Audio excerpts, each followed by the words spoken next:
oportunidade. A gente conversou há um tempo atrás sobre como que vem essa evolução do pensamento, da visão e consciência das pessoas sobre o envelhecimento. E a gente estava citando um pouquinho dos nossos bisavós, avós, o início do século, aquelas pessoas que passaram aí ao longo da vida e viram uma mudança muito grande na forma que se encara o envelhecimento. Como que foi a sua experiência nessa questão de ver essa mudança de conhecimento, de tratamento para as pessoas que chegavam numa fase de maior senioridade ou numa fase de aposentadoria? É comum hoje, né, a gente conversando com as pessoas dizem, puxa vida, lá os nossos avós, quando tinham 50 anos, eles eram muito velhinhos. Diferente de hoje em dia. O que acontecia? Se a gente for ver, lá no passado, eu, por exemplo, tenho avô que morreu em 1939 e nasceu no século XIX. Tenho avós que foram morrer na segunda metade do século XX. O que acontecia? A pessoa ia chegar, se chegava à idade dos 50 anos, e podia estar, então, sendo aposentado, ter família que podia, de alguma maneira, cuidar das questões financeiras e outras. O que eles faziam? Eles começavam a retirar responsabilidades, retirar funções do idoso, no intuito de protegê-los e como se eles já não pudessem ser tão capazes. A própria atividade física também era vista como algo que era um excesso e que eles tinham então que se poupar, e aí ficava essa figura lá do idoso na sua casa, esperando a visita lá dos filhos e dos netinhos. Acontece que esse comportamento, na verdade, apesar da boa intenção, acelerava o processo de declínio cognitivo e físico da pessoa. Por isso a gente vê uma diferença enorme hoje quando a gente fala dos idosos hoje em dia. Hoje a gente pegar uma pessoa a partir dos 60 anos, você começa a não ter muita ideia de fato de que idade ele tem só olhando. Verdade. Eu vou ter pessoas de 60 anos que estão detonadas, estão acabadas. Eu tenho pessoas de 60 anos que parecem muito mais jovens. Isso vale para 70, isso vale para 80, isso vale para 90. Tem ainda, está viva, está com 103 anos, certo? 103 anos. Uma senhora que eu costumava dizer assim que ela era muito maldosa com as outras mulheres, porque ela continuava linda. E era bonita mesmo, sempre bonita, até hoje, muito bonita.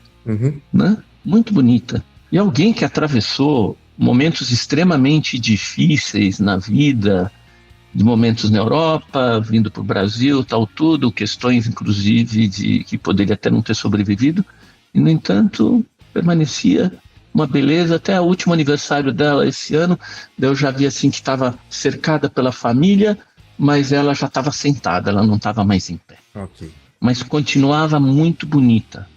Muito bonita. Estou falando muito bonita. E esse muito bonito, puxa, então, mas espera aí. Como é que é esse muito bonita? Eu posso ser um idoso bonito. Se eu ficar preso na ideia de que beleza é só dos 20 anos, daí eu sou capaz de cair naquela armadilha de tentar puxar o tempo todo mais um pouco a minha pele. É a consequência que eu vou perder a expressão. Eu vou chegar uma hora, eu perdi a expressão. Eu vou ter aquela cara parada, que a única coisa que eu consegui é não ter ruga. Mas eu perdi a expressão. E a expressão é vida, é o encontro, é a maneira como eu interajo também com as pessoas. Então, você poder também envelhecer bem é também poder lidar, né, com o seu corpo, pensar de fato que coisas eu posso fazer. Aí se a gente volta a essa mudança de comportamento, né?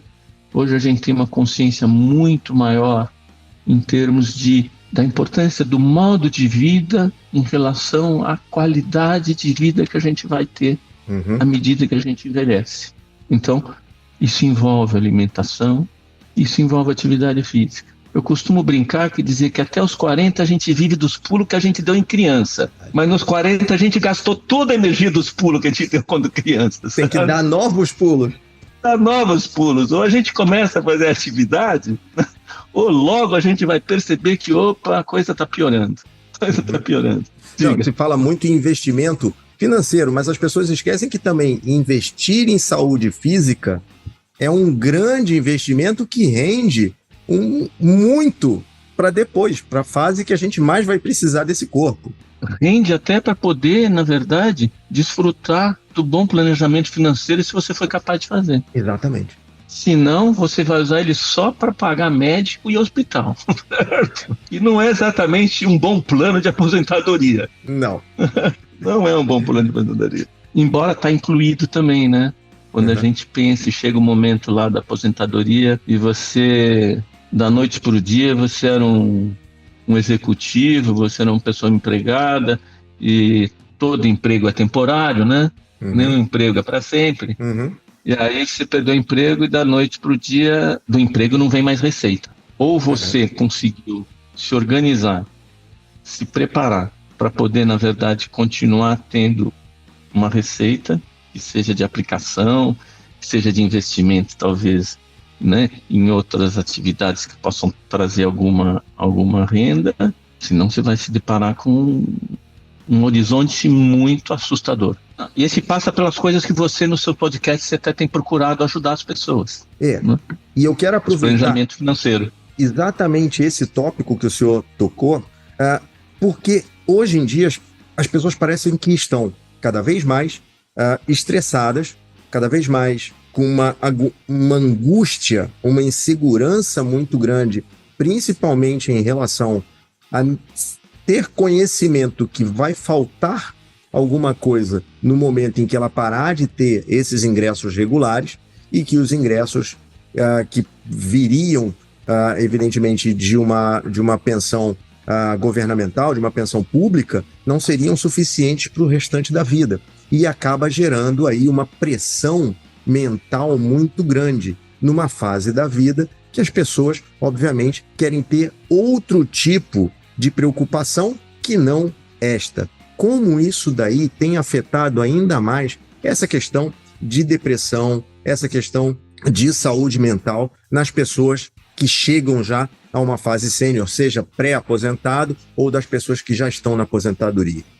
Isso, no mínimo, né, vai gerar uma ansiedade enorme, né? Lembrando que a ansiedade é um sintoma de perigo, que deixa a gente alerta, com receio de algo que nos ameaça. E nesse caso, nossa, a ameaça está aí presente. Aí, quais são os recursos que eu reconheço em mim, que eu mobilizo em mim para enfrentar isso? O ideal é eu ser capaz de sentir que eu vou conseguir criar outras oportunidades, mesmo que não sejam do tamanho daquelas que um dia eu tive, mas que possam ser suficientes para as necessidades que eu vou ter aí adiante. Mas eu posso, de repente, me ver assoberbado e derrubado frente ao desafio e cair numa depressão profunda que me deixa, às vezes, no máximo, até paralisado. E aí o pior dos mundos que eu temia é o que se apresenta e que vai acontecer, agravando ainda mais. De repente, dá de essa pessoa ainda ser alguém que tinha por hábito uma bebida. O enorme risco desse consumo de bebida aumentar e ele se tornar um alcoólatra. Então, fundamental, né, que a gente não comece a pensar nisso no dia que aconteceu. Fundamental que a gente tenha condições de pensar, e aí vai a nível individual, mas a gente pode pensar até em políticas públicas, né? Claro. Até em políticas públicas que possam, na verdade, estar criando oportunidades, aí falando do ponto de vista até de financeiro, né? Mas ele vai envolver não só o financeiro, porque assim, você precisa ter oportunidades de continuar se relacionando, continuar encontrando as pessoas, continuar aprendendo coisas novas. Uma coisa muito importante nessa hora, né? A pessoa vai se abater, é lembrar, você não perdeu a capacidade de aprender. Você não perdeu a capacidade de aprender. Então vá buscar outras coisas que você possa. Não é simplesmente dizer que eu só sei fazer aquilo. Um dia nem aquilo eu soube fazer. Eu tive que aprender. Exatamente. Eu tive que aprender. Né? Então, essa é uma realidade, né? Me lembro assim, na década de 70, eu fui fazer curso de alemão no Goethe Institut. Um dos textos falava, na década de 70, né, não existia nem computador pessoal, falava que dali a alguns anos as pessoas teriam se formado numa determinada área, teriam trabalhado numa determinada área e não haveria mais emprego para essas pessoas. Olha só. E que o governo, o Estado, deveria estar preocupado em oferecer oportunidades de novas formações, que eles iam precisar de novas colocações. Década de 70. Isso é uma realidade. Lá atrás a gente não imaginava. Década de 70. Então, assim, aí a gente está falando de algo que, na frente à aposentadoria, vem muito uma questão, quem diz, eu vou me reinventar, ou talvez eu vou dar oportunidade, às vezes, para aquilo que, quem sabe, idealmente eu já comecei a pensar em fazer antes de me aposentar. Quem sabe já até iniciei antes de me aposentar, preparando para esse momento. Esse é o ideal. Esse é o ideal. Que, além de tudo, se a gente for pensar, né, o trabalho também é super importante na definição do lugar da pessoa nesse mundo. Hoje mesmo estava conversando com um de 70 e tantos anos, e aí ele falando que não estava lidando bem com o envelhecimento. Falei, mas o que é mais difícil para você lidar com o envelhecimento?